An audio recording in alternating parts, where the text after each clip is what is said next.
चैतन्य महाप्रभु।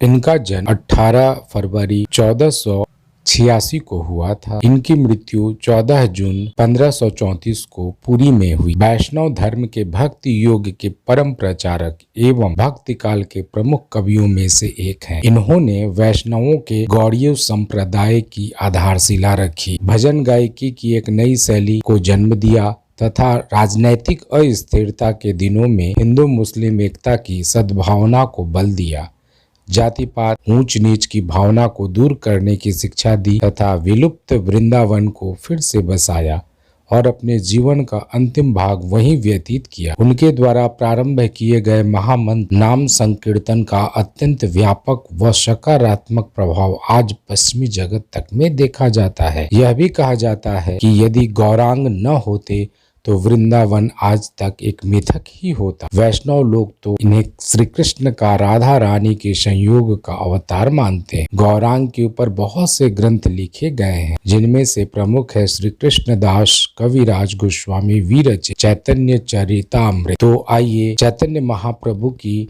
जीवन से जुड़ी कुछ प्रेरक प्रसंगों को जानते हैं।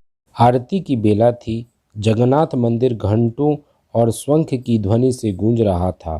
प्रतिदिन की तरह चैतन्य महाप्रभु गरुड़ स्तंभ के पास खड़े थे।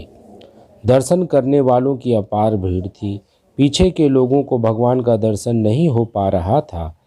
चैतन्य महाप्रभु के पीछे एक महिला खड़ी थी, जो प्रयास करने के बाद भी दर्शन में असफल हो रही थी।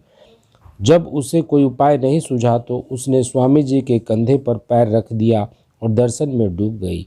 चैतन्य महाप्रभु ने उस स्त्री को रोका टोका नहीं। चैतन्य के एक शिष्य ने जब उस स्त्री को डांटा तो उसे अपनी भूल का एहसास हुआ। वह चैतन्य महाप्रभु के चरणों में गिरकर क्षमा मांगने लगी। चैतन्य महाप्रभु ने उसे उठाया और उसे आशीर्वाद देते हुए कहा, काश ऐसी भक्ति भाव मुझे मिल जाए जिससे दिन दुनिया का पता ही न रहे। ऐसी लगन, ऐसी निष्ठा के साथ दर्शन ही वास्तविक दर्शन है।